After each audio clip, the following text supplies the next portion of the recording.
is Earth Castle. If you haven't watched my previous video on this topic and map, then you probably should right now. If you're just watching for fun though, and not trying to follow along a whole series, you can just go ahead and watch this one by itself. It's pretty critical to understanding this one though.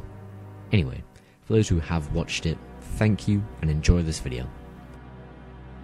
The first thing I wanted to do in this map after making this area was add props and brush props. Basically, a brush prop is a brush meant to act as a prop. I mentioned this in my other video, so if you haven't watched that, I'd likely do that. It's not an actual hammer term to my knowledge, I just made it up because it sounds cool.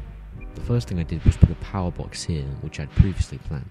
You can see I put a box shadow, sort of decal here, in the first part, which I planned to put a power box over. Next I made some boxes, which look pretty nice, and make an artificial wall. Artificial walls is blocking off an area with objects so that it's unreachable instead of walling it off. You can see I've basically shortened this room to this size, but since I used brush props instead of an actual wall, it doesn't seem that way.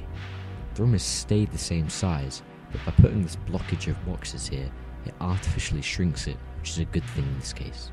Next I got this prop, which I quite like a lot, and put it in here. This acts as a cover for the stairway over here. This is another form of artificial wall, this time being an artificial cover. From the perspective of behind this prop, you have the option to peek this door or peek the hallway, which is a big advantage when it comes to combat. I also added some graffiti and stain decals to give it a bit more detail, and ooh, how cool does that look? Here you can see me utilising this cover whilst fighting a Metro Cop.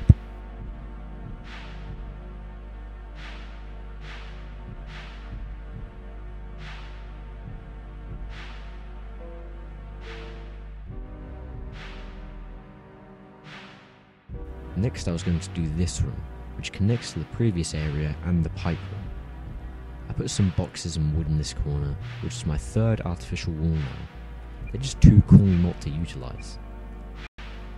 I made sure I used grubby and mouldy textures since this area is going to be like that.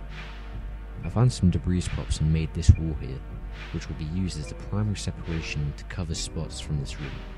It makes this area into a sort of hideout, whilst this area is out in the open. From this cover you can hide from the pipe room door and partially a bit from the main room door. This can also act as a disadvantage since anyone coming through the main room door can easily ambush you because the door is very close and you're not fully covered from that side. I made a little crate and a wooden board leaning up against it, and then played around with some props to put under it until I found one. Here I'm using this large food stack, but clipping most of it through the floor to make it look like it's just one stack.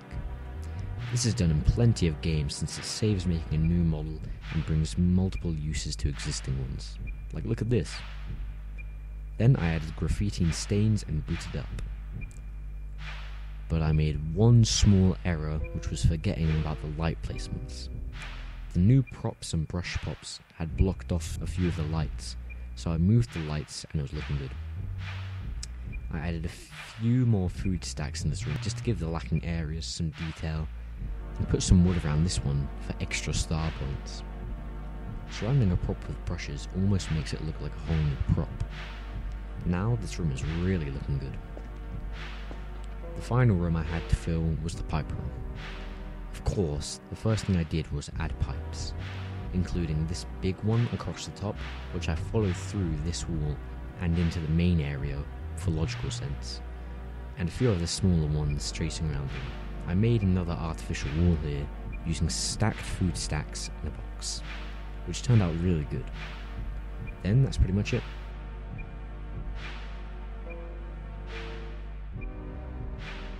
Anyway, that's the end. Thank you so much for watching, and hopefully see you in the next one.